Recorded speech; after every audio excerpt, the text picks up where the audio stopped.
नमस्कार दोस्तों, आप देख रहे हैं वीवर तक। मैं रवीश कुमार का छोटा भाई रमेश कुमार। आज हम जानेंगे देश और दुनिया की वो सबसे बड़ी खबरें जो आप लोगों के लिए जानना बेहद जरूरी है। आप लोगों के लिए एक बड़ी खबर आई है हमारे चैनल की तरफ से। जी हां, आप दिवाली पर जीत सकते हैं 2100 रुपए नगद उपहार। उपहार जीतने के लिए आपको कमेंट में अपना नाम और आप ये खबरें कहां से देख रहे हैं कमेंट करना है। तो चलिए शुरू करते हैं देश और दुनिया की तमाम बड़ी खबरें। अगर आप हमारे चैनल को सब्सक्राइब नहीं किया तो अभी सब्सक्राइब कर लें, क्योंकि खबरें यहां बिल्कुल सटीकता से मिलती है। पहली बड़ी खबर आ रही है, ट्रंप बोले अब रूस से तेल नहीं खरीदेगा। पीएम मोदी ने मुझे आश्वासन दिया, तेल खरीद के चलते भारत पर 25% अतिरिक्त टैरिफ। बता दें, अमेरिका के राष्ट्रपति डोनाल्ड ट्रंप ने दावा किया है कि अब भारत रूस से तेल नहीं खरीदेगा। गुरुवार को व्हाइट हाउस में प्रेस कॉन्फ्रेंस को संबोधित करते हुए ट्रंप ने कहा है कि प्रधानमंत्री नरेंद्र मोदी मेरे दोस्त हैं, हमारे बीच बहुत अच्छे संबंध हैं। भारत के रूस से तेल खरीदने से मुझे खुशी नहीं थी, लेकिन आज उन्होंने यानी कि पीएम मोदी ने आश्वासन दिया है कि वो रूस से तेल नहीं खरीदेंगे। अब हमें चीन से यही करवाना होगा। दरअसल अमेरिका अगस्त 2025 में भारत पर रूस से तेल खरीदने की वजह से 25% एक्स्ट्रा टैरिफ लगा चुका है। इससे पहले उसने 25% जो कि रेसिप्रोकल यानी जैसे कहो तैसा टैरिफ लगाया था। इससे भारत पर कुल टैरिफ 50% हो गया है। हालांकि भारत ने अब तक रूसी तेल खरीद को रोकने या कम करने जैसी किसी टिप्पणी की पुष्टि नहीं की है। अगली बड़ी खबर आ रही है, RAS 2023 को टॉप करने वाला लैब असिस्टेंट तीसरी रैंक वाले बोले परिवार ने बहुत सहा गार्ड की बेटी भी अफसर। जी हां, राजस्थान लोक सेवा आयोग RPSC की ओर से राजस्थान राज्य एवं अधीनस्थ सेवाएं संयुक्त प्रतियोगी RAS परीक्षा 2023 का फाइनल रिजल्ट आया है, जिसमें टॉप 10 में अजमेर और नागौर जिले में से 3-3 कैंडिडेट है। टॉप 3 कैंडिडेट अजमेर जिले के ही है। जयपुर, झुंझुनू, हनुमानगढ़ और बीकानेर जिले के एक कैंडिडेट ने टॉप 10 में जगह बनाई है। अजमेर जिले के डुंगरिया कला गांव के रहने वाले कुशल चौधरी ने RAS 2023 में टॉप किया। कोटपुतली बहरोड जिले के नांगल खोडिया गांव की प्रीति यादव को 218वीं रैंक मिली। अगली बड़ी खबर आ रही है, तमिलनाडु विधानसभा में हिंदी पर बैन वाला बिल नहीं आया। हिंदी फिल्म गाने होर्डिंग्स बोर्ड पर रोक की तैयारी थी। 14 अक्टूबर को इमरजेंसी मीटिंग भी हुई। बता दें, तमिलनाडु सरकार ने बुधवार को विधानसभा में राज्य में हिंदी भाषा के इस्तेमाल पर बैन वाला बिल पेश करने की बात कही जा रही थी, लेकिन ऐसा नहीं हुआ। मीडिया रिपोर्ट की माने तो सरकार पूरे तमिलनाडु में हिंदी के होर्डिंग्स बोर्ड, फिल्मों और गानों पर बैन लगाना चाहती है। सरकार ने इस बिल पर चर्चा के लिए मंगलवार रात कानून विशेषज्ञों के साथ एक इमरजेंसी मीटिंग बुलाई थी। इसके बाद से आज बिल लाने की अटकलें तेज थी। तमिलनाडु विधानसभा का विशेष सत्र 14 अक्टूबर से शुरू हुआ। यह 17 अक्टूबर को खत्म होगा। इसमें अनुपूरक बजट अनुमान भी पेश किए जाने की उम्मीद है।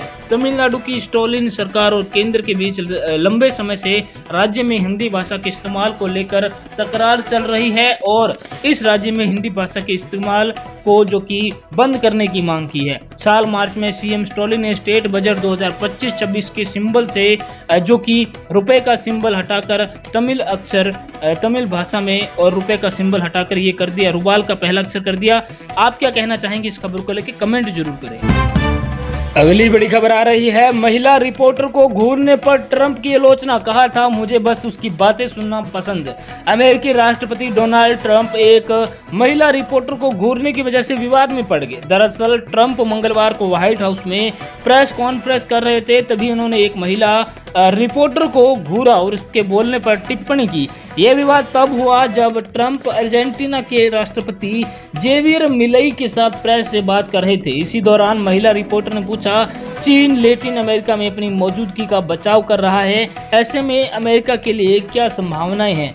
सवाल सुनने के बजाय ट्रंप ने उपराष्ट्रपति जेडी वेंस की ओर मुंडकर मुस्कुराते हुए कहा, मुझे बस उसे बोलते हुए देखना अच्छा लगता है। इस पर वह वेंस हंस पड़े। फिर ट्रंप ने रिपोर्टर से सिर्फ गुड जॉब और प्रेस को बिना सवाल किए का जवाब दिए कमरे से बाहर कर दिया। इससे पहले सोमवार को भी मिस्र में गाजा शांति समिट में ट्रंप ने इटली की प्रधानमंत्री जॉर्जिया मेलोनी को कई बार सुंदर कहा था। कुछ दिन पहले भी ट्रंप ने व्हाइट हाउस प्रेस सचिव कैरोलिन लेविट के होठों पर कमेंट किया। मिडिल ईस्ट से लौटते वक्त उन्होंने कहा था कि उसके होठ मशीन गन की तरह चलते हैं। अगस्त में भी उन्होंने इसी तरह का कमेंट किया था, जिसको लेकर ही ट्रंप विवादों में नजर आते हैं। अगली बड़ी खबर आ रही है असम से। जुबिन गर्ग मौत मामले में आरोपियों के काफिले पर पत्थरबाजी, फैंस ने आगजनी की, कई पुलिसकर्मी घायल, 5 आरोपी न्यायिक हिरासत में भेज दिए। बता दें, असम के बक्सर जिले में बुधवार को उस समय हिंसा हो गई जब सिंगर जुबिन गर्ग की मौत मामले में 5 आरोपियों को कोर्ट में पेश करने के बाद जेल लाया गया।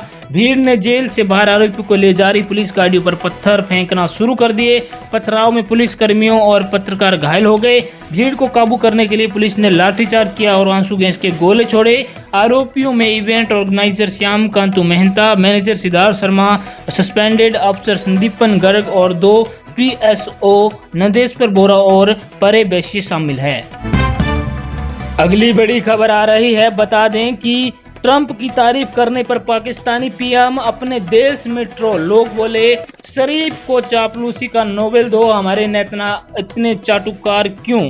बता दें कि पाकिस्तानी प्रधानमंत्री शहबाज शरीफ को उनके ही देश में अमेरिकी राष्ट्रपति ट्रंप का चापलूस और चाटुकार बताकर ट्रोल किया जा रहा है। कुछ सोशल मीडिया यूजर ने कहा है कि अगर चापलूसी के लिए नोबेल होता तो शरीफ सबसे बड़ा दावेदार होते।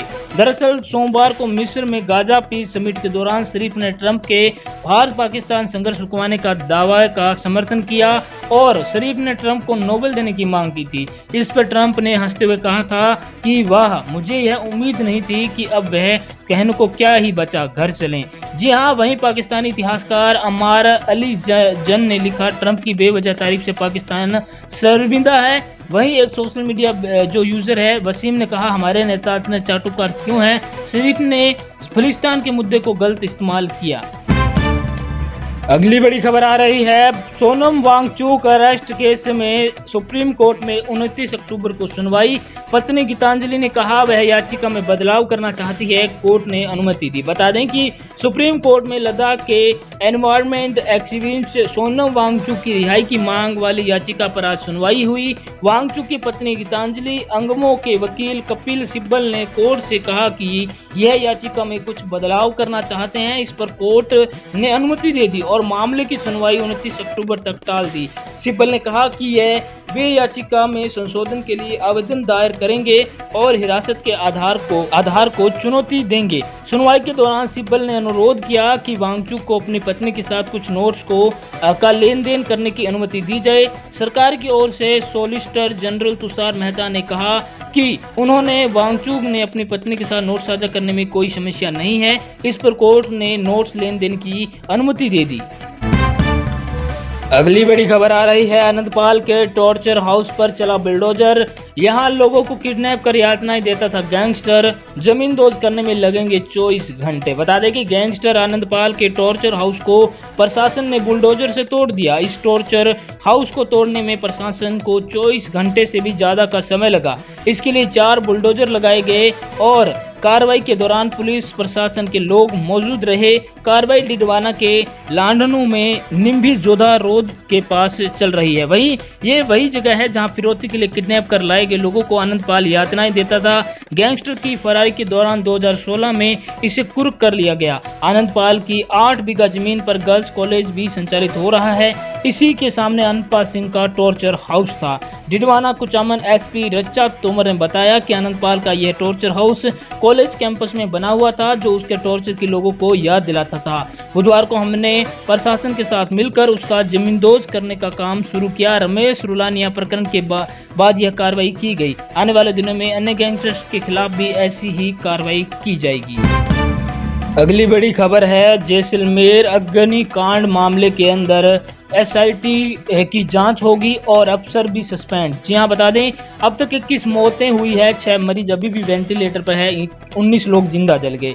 जैसलमेर बस अग्निकांड में मृतकों की संख्या 21 हो गई। हादसे में झुलसे 10 साल के यूनुस ने भी बुधवार को सुबह इलाज के दौरान दम तोड़ दिया। जोधपुर के महात्मा गांधी हॉस्पिटल के अनुसार 6 मरीज वेंटिलेटर पर है। इसके अलावा 8 घायलों को डॉक्टरों की निगरानी में रखा गया। इस मामले में बुधवार देर रात पहले FIR भी दर्ज हो चुकी है। हादसे का शिकार हुए पत्रकार राजेंद्र चौहान के भाई ने बस मालिक और ड्राइवर के खिलाफ जैसलमेर में सदर थाने में केस दर्ज कराया, जिसमें SP अभिषेक सिंहटर ने बताया SIT का गठन किया गया है। मामले की जांच कर जल्द ही रिपोर्ट दी जाएगी। देश और दुनिया की तमाम बड़ी खबरें इसी तरह से स्टिक और बिल्कुल विश्लेषण के साथ जानने के लिए हमारे चैनल वीवर तक को सब्सक्राइब जरूर करें।